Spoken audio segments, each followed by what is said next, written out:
psikologinya terganggu karena adanya satu peristiwa di tempat di mana beliau bekerja kemarin dan sudah masuk ke fisik. Ada mual-mual ya, ada rasa pusing. Kalau kenapa ini kabur, Teh Nur ini kabur karena memang pertama dari awal sekitar 15 hari ya Teh ya. Ini sudah tidak kerasan kerja di situ. Mau pulang dia mau kabur, saya takut. Itu yang saya takutin, takut kabur.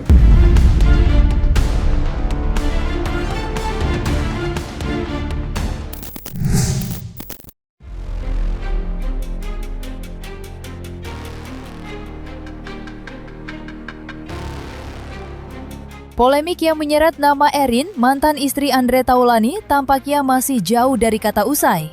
Kasus yang bermula dari dugaan kekerasan terhadap asisten rumah tangga, kini justru semakin menyita perhatian publik, seiring munculnya berbagai pengakuan dan fakta baru yang terus bermunculan ke permukaan. Setelah Herawati, kini sorotan publik mengarah kepada sosok lain yang juga pernah bekerja di kediaman Erin. Ia adalah Nur, salah satu asisten rumah tangga yang namanya kembali ramai diperbincangkan di tengah bergulirnya kasus tersebut. Bukan tanpa alasan, Nur disebut-sebut mengalami tekanan yang cukup berat selama bekerja hingga akhirnya harus mendapatkan pendampingan dari psikiater. Kondisinya bahkan dikabarkan sempat menimbulkan berbagai keluhan fisik, mulai dari rasa mual, pusing, hingga gejala lain yang diduga muncul akibat beban mental yang dialaminya. Melalui kuasa hukumnya, Basuki, dijelaskan bahwa kondisi yang dialami Nur tidak muncul begitu saja.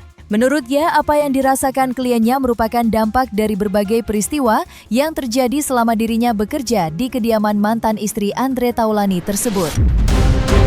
Jadi gini, psikologinya terganggu karena adanya satu peristiwa di tempat di mana beliau bekerja kemarin dan sudah masuk ke fisik.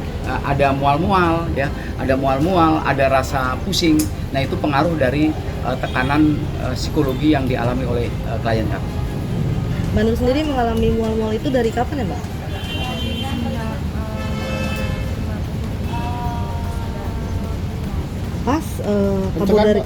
Pas kabur dari rumah Mbak Erin. Pas ini juga ada, pas Mbak Hera keluar. Oh, berarti sudah lama ya? Selagi masih di sana berarti sudah terjadi mual-mual itu? Iya, masih dada sakit gitu. Sudah coba konsultasi, bicara nggak ke Bu Erin saat itu? Pas lagi masih di rumah? Enggak. Nggak pernah ngomong ke Bu Erin kalau sesek gitu? Iya, ada tekanan, ada marah juga, terus ada disuruh baik-baik juga kan pas kemarin kesini. Jadi saya panik, saya takut kondisi. Sekarang gimana kondisinya? Sudah lebih baik. Masih mual? Pusing paling pusing. Tidak ada berkas khusus karena ini kan beliau sifatnya sebagai seorang saksi. Paling nanti kalaupun yang dibawa itu adalah hasil tes kesehatan beliau yang psikotes yang psikologi tadi yang kami sudah lakukan di salah satu rumah sakit. Kalau hasil tertulisnya itu belum, nanti hari Senin itu sekitar pukul 10 itu bisa nyampe ke tangan kami, tapi tadi disampaikan benar akibat dari rentetan peristiwa yang terjadi saat itu mempengaruhi psikologi Teh Nur. Kalau tadi sepintas saya tanya kepada pihak yang nangani, apa sih yang didapat dari pemeriksaan kali ini? Beliau sampaikan betul dengan adanya peristiwa itu Teh Nur mengalami tekanan psikisnya sehingga itu berakibat ke organ tubuh, ada rasa pusing, ada rasa mual.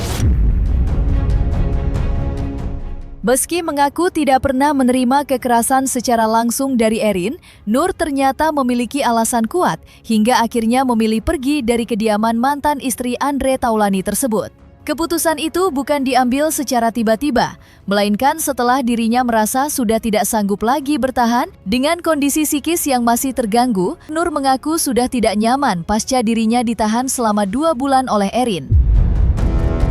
Hingga akhirnya, ketika merasa sudah tidak sanggup bertahan dengan keadaan yang dijalaninya, Nur mengambil keputusan besar. Dengan kondisi mental yang menurutnya sudah tidak lagi stabil, ia memilih untuk meninggalkan kediaman sang majikan dan mencari jalan keluar dari situasi yang selama ini dirasakannya membebani dirinya secara emosional.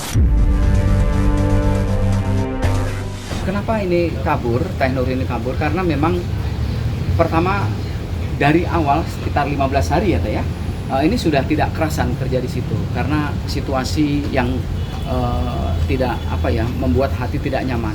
Sudah izin untuk dipulangkan, tapi pihak yang majikannya tidak memperbolehkan dengan alasan nanti nunggu setelah ada pengganti dari yayasan. Ditunggu tidak ada, dan puncaknya sudah tidak tertahan lagi sampai hampir 2 bulan ya di sana ya. Hampir 2 bulan tidak tertahan lagi, akhirnya melarikan diri. Melarikan diri bukan bermaksud apapun, karena ya tadi adanya tekanan psikologi akibat rentetan peristiwa yang terjadi di rumah itu. Sampai ya intinya istri saya itu mau pulang, nggak betah, takut, was-was, trauma. Kalau misalkan dia nggak pulang, dia mau kabur, saya takut. Itu yang saya takutin, takut kabur. Takutnya fisiologinya itu kena psikisnya itu. Seorang suami manapun kalau mendapatkan curhatan dari istrinya, apalagi istrinya jauh dari dirinya dan tinggal di rumah orang lain, tentu akan mengambil sikap bagaimana istrinya ini selamat ya. Istrinya selamat dalam artian, mohon maaf, bukan tanda kutip yang negatif banget, tapi dengan adanya kejadian yang disampaikan kepada suaminya tentu itu menjadi perhatian tersendiri. Jadi kalau umpamanya beliau menyampaikan bahwa itu penyebabnya kaburnya itu karena suaminya, juga tidak. Mohon maaf, di rumah saya juga ada orang yang bantu, sudah bertahun-tahun juga nggak ada masalah seperti itu. Kemunculan Nur di tengah polemik yang sedang bergulir membuat kasus dugaan kekerasan terhadap asisten rumah tangga ini semakin melebar. Satu persatu cerita dari orang-orang yang pernah berada di lingkungan tersebut mulai bermunculan, membuat persoalan ini berkembang jauh lebih besar dibanding saat pertama kali mencuat. Namun di tengah suasana yang masih memanas, Herawati, mantan ART yang sebelumnya melaporkan Erin, kembali muncul ke hadapan publik dengan didampingi oleh kuasa hukum barunya, Deolipa Yumara. Menariknya, pihak Deolipa memandang bahwa polemik yang terjadi antara kedua belah pihak pada dasarnya berawal dari kesalahpahaman sosial yang kemudian berkembang menjadi konflik yang lebih besar. Karena itu, peluang untuk menyelesaikan persoalan secara damai disebut masih terbuka lebar. Meski begitu, jalan menuju perdamaian tentu tidak bisa ditempuh begitu saja. Pasalnya, konflik ini sudah terlanjur masuk ke ranah hukum dan melibatkan laporan dari masing-masing pihak. Kondisi tersebut membuat setiap langkah yang diambil harus tetap mengikuti mekanisme yang berlaku.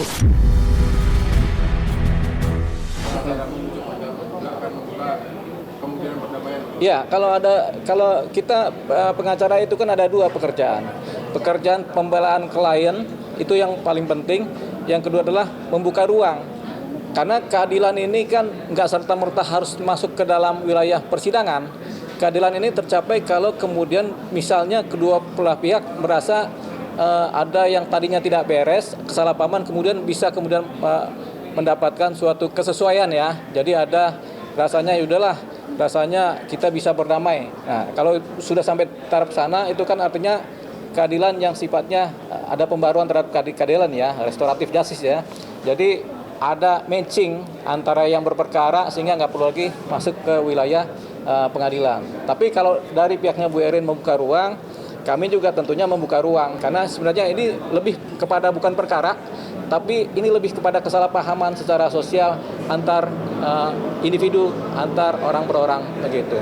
Dan bisa saja Bu Erin salah menerka apa yang dikerjakan oleh Bu Hera dan Bu Nia. Bisa saja juga Hera sama Bu Nia salah menerka apa yang dikerjakan oleh Bu Erin begitu. Jadi kita anggap dua-duanya masih dalam hal yang baik, yang positif bagi keduanya. Di sisi lain, beberapa hari sebelum Herawati kembali tampil ke hadapan publik, kubu Erin ternyata lebih dulu mengambil langkah yang cukup menyita perhatian. Saat polemik ini masih terus bergulir dan belum menunjukkan tanda-tanda mereda, Erin memutuskan melakukan perubahan besar dalam strategi hukumnya dengan mengganti tim kuasa hukum yang selama ini mendampinginya. Keputusan tersebut rupanya bukan sekadar pergantian pendamping hukum biasa. Di balik langkah itu, tersimpan strategi baru yang disebut telah disiapkan untuk menghadapi perkara yang kini semakin menjadi sorotan publik. Bersama tim kuasa hukum yang baru, Erin dikabarkan tengah menyusun berbagai langkah lanjutan yang dinilai lebih agresif dan terarah. Salah satu langkah yang paling menyita perhatian adalah keputusan untuk membawa penanganan perkara ini ke level yang lebih tinggi. Alih-alih terpancing oleh dinamika yang terjadi, pihak Herawati justru memilih tetap fokus pada tujuan awal yang sejak awal diperjuangkan. Mereka menegaskan bahwa langkah yang mereka tempuh bukanlah ajang adu kekuatan, adu pengaruh, ataupun pertarungan siapa yang paling kuat di hadapan publik. Data pribadi gitu, ada yang bilang foto ya, nah itulah yang agak kurang tepat, data pribadi. Makanya kami akan tarik perkara itu dari Polres Jakarta Selatan ke Polda. Untuk rencana ke Polda sendiri, kapan udah diagendakan atau seperti apa? Sudah, rekan saya tadi ke Polda ya? Sudah ke Polda. 1-2 hari ini kita lihat mungkin bikin ada laporan, mungkin bisa jadi laporan ada tambahan lah pasal mungkin. Enggak sih, bukan buat adu kekuatan kita gitu kan. Cuma ya udahlah kita ngikutin proses hukum aja gitu loh. Nanti juga kebenaran pasti ada jalannya. Ini klien kami takut pada akhirnya kemudian gitu loh, karena akan dilaporkan ke Polda kan. Kalau kita masuk ke poin rekomendasi RDPU kemarin, bahwa memang untuk kemudian penyelesaian persoalan ini, perkara ini diupayakan dengan pendekatan RJ, Restoratif Justice, ya kan. Tapi apabila pihak sana tetap bermaksud untuk membuat laporan baru, jangan lupa di rekomendasi kemarin ada pasal 10 Undang-Undang LPSK yang mengatakan bahwa segala laporan apapun itu kemudian tidak dapat diteruskan ketika pelapor awal ini sedang melaporkan laporannya. Kira-kira begitu, kurang lebih begitu. Jadi tunggu dulu gitu. Bisa nanti kita baca bersama-sama. Kalau tidak salah di pasal 10 Undang-Undang LPSK itu, kalau nggak salah. Begitu kira-kira. Di balik keteguhannya untuk terus memperjuangkan apa yang diyakini sebagai haknya, Herawati rupanya masih menyimpan luka batin yang belum sepenuhnya pulih. Senyum dan keberaniannya saat tampil di hadapan publik seolah menyembunyikan beban emosional yang selama ini ia pendam seorang diri. Perempuan yang belakangan menjadi perhatian banyak orang, itu mengaku bahwa peristiwa yang dialaminya meninggalkan kesan yang begitu mendalam. Bukan hanya rasa kecewa, tetapi juga trauma yang hingga kini masih membayangi kehidupannya sehari-hari. Dampaknya pun tidak main-main. Hingga saat ini, Herawati mengaku belum memiliki keberanian untuk kembali menjalani pekerjaannya seperti sedia kala. Bukan karena dirinya kehilangan keinginan untuk bekerja atau menyerah dengan keadaan, melainkan karena masih ada rasa takut yang sesekali muncul dan mengingatkannya pada pengalaman yang pernah dialami. Meski waktu terus berjalan, rupanya proses untuk memulihkan diri tidak semudah yang dibayangkan. Ada kekhawatiran yang masih tersisa, ada pula luka yang perlahan berusaha ia sembuhkan. Sebenarnya kalau dibilang kecewa atas tingkah perilakunya Bu Erin, saya kecewa banget gitu kan. Apalagi sekarang kan saya HP juga diambil, nggak bisa komunikasi sama anak, kayak gitu nggak bisa. Ya pokoknya. Tapi saya kan sebagai manusia biasa gitu loh, beliau pun seorang ibu gitu. Ya udahlah, saya melapangkan dada saya gitulah, mengikhlaskan semuanya, membuka ruang buat memaafkan gitu, saling memaafkan. So, ada. Begini, jadi kan tentu kalau misalkan perdamaian itu ya pasti dong salah satunya poin-poin yang disepakati tentu itu kan. Bila mana kemudian perdamaian yang dimaksud dapat disepakati, dapat terjadi, ya kalau satu dipenuhi A, B, C apa itu, ya salah satunya tentu saling cabut laporan masing-masing, saling maaf-memaafkan, kemudian apa yang menjadi hak klien kami diberikan seperti handphone, gaji yang 28 hari, dan baju, kan begitu. KTP segala macam, kira-kira begitu. Nyisain trauma sendiri nggak sih buat kakak untuk kerja ke depan? Iya, sangat lah. Sangat trauma saya. Pasti kita pengen ekspresi. Mengedepankan estetika. Kan dokter sampaikan. Jelas tadi mendengarkan.